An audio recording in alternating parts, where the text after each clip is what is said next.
Welcome to the U.S. Military Base YouTube channel. Let's start with the latest news of the military agenda.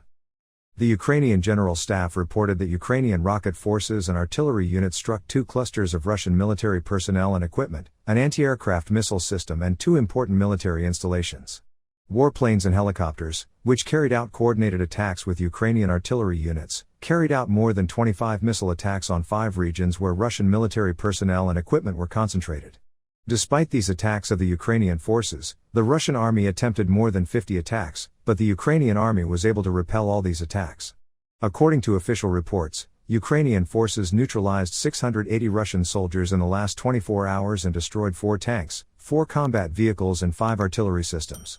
The Russian forces, which suffered much heavier losses than expected, especially on the Marinka and Avdiivka fronts, also lost their most valuable equipment on these fronts. In this context, the videos shared by Ukrainian soldiers on social media show that the Ukrainian forces set 2 different traps on the Marinka and Avdiivka fronts, and the Russian tank brigades were caught in these traps. Attacking the Russian tanks that hit the mines with anti-tank missiles and artillery systems, the Ukrainian heroes managed to destroy a total of 2 Russian T-90 tanks and at least 3 different types of tanks. Russian commanders have been sending their most elite armored brigades to the Marinka, Avdiivka and Kupiansk fronts for the past month. Considering that most of the fighting on fronts like Bakhmut is between infantry units, this strategy seems quite logical. However, as Russian President Vladimir Putin said about 4 days ago, the Russian army has difficulties in supplying equipment and ammunition to its troops on the Eastern Front. Looking at the news shared a few minutes ago, it seems that the problems of the Russian authorities, who complain about the Ukrainian missile and artillery units attacking Russian military convoys in the border regions, will increase even more. On the subject, Roman Starovoyt, the governor of the Kursk region of Russia, reported that the Ukrainian armed forces carried out more than 20 attacks on different points in the Kursk Oblast. The Russian governor says that as a result of these attacks by the Ukrainian army, the infrastructure systems in different parts of Kursk Oblast were damaged. Although the Russian governor says these attacks target infrastructure systems, sources claim that these rhetoric are unrealistic. Local sources claim that Ukrainian missile and artillery units repeatedly attacked Russian military convoys on a highway 30 to 40 kilometers from the Ukrainian border. According to sources, these military convoys set out from Belarusian territory and were heading towards the Donbas Oblast. No official statement has been made so far. In addition, in the statement made by the German Defense Minister Boris Pistorius, it was reported that the Ukrainian armed forces may conduct operations on the territory of Russia to close the supply routes. In an interview with its site newspaper, Pistorius said, "It is perfectly acceptable for the attacked party to enter enemy territory, especially to cut off supply routes." This statement of Pistorius is of great importance for the fate of the war. It is the first time that we have witnessed a Western official making a statement that Ukraine may launch an attack on Russian territory. In fact, for the past few weeks, Western sources have been saying that Ukraine is stockpiling ammunition to launch a large-scale missile and drone strike. This shows that Western states are starting to approve of Ukraine crossing some red lines. Speaking of red lines, the news shared a few minutes ago shows that the USA will cross all red lines in a few weeks. The Associated Press newspaper announced that the US will start training the Ukrainian army to use Abrams tanks in the coming weeks, conveying that officials spoke on condition of anonymity.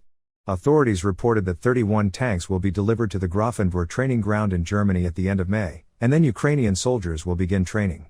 Officials said about 250 Ukrainian soldiers will receive training. Some of these soldiers will learn to use tanks, while others will learn to repair and maintain them. According to estimates, the training will be completed in an average of 10 weeks. Experts believe that a Ukrainian tank battalion of Abrams tanks will have the power to destroy dozens of enemy tank battalions. Known as the most powerful tank in the world by far, Abrams tanks are expected to change the course of the war. On the other hand, Ukraine continues to feel the need for all kinds of ammunition. Surface-to-air missiles with different ranges for Ukrainian air defense systems are one of the most sought-after missiles of the Ukrainian armed forces. Only through them can Ukraine resist Russian airstrikes. In this regard, photos of the Mobile Short-Range Tactical Surface-to-Air Missile System 9K-33 OSA or missiles with an orange hue were published on the internet. This is a system from the Soviet Union era. Until years ago, Jordan used the Soviet-made 9K-33 OSA as part of the kingdom's air defense. Amman decided to withdraw them from service in 2017. Then he decided to put the 53 system up for sale. He couldn't sell them all, but only 35 were sold. It is unclear how the orange Jordanian missiles reached Ukraine. 2 options are possible: a direct transfer from Jordan or a transfer with the participation of a third party. The latter practice has been observed quite frequently since the beginning of the war, mostly by countries seeking to avoid direct involvement in the supply to Ukraine for political reasons related to Moscow. The 9K-33 OSA is a highly mobile, low-altitude, short-range tactical surface-to-air missile system developed during the Soviet era in the late 70s and early last century. The system has extensive combat experience, proven by participating in almost all military conflicts from the 1980s to the present. According to unofficial information, a total of 1,200 units of this system were produced. The D-20K-300 is powered by a diesel engine and provides a top speed of 80 km per hour. The 9K-33 OSA weighs 17.5 tons. The armament of the 9K-33 OSA consists of 6 missiles: 9M33, 9M33M1, 9M33M2 or 9M33M3, providing an operational range of 30 km. 9K-33 OSA currently operates in 24 countries in Asia, Africa, and Europe. In the coming days, we will follow all the military and political developments in the world, especially the Russia-Ukraine war, for you. To be informed of developments faster, you can subscribe to our channel and turn on notifications. Also, if you like our video and leave a comment, you will make us feel your support. For now, I wish everyone a good day. See you soon.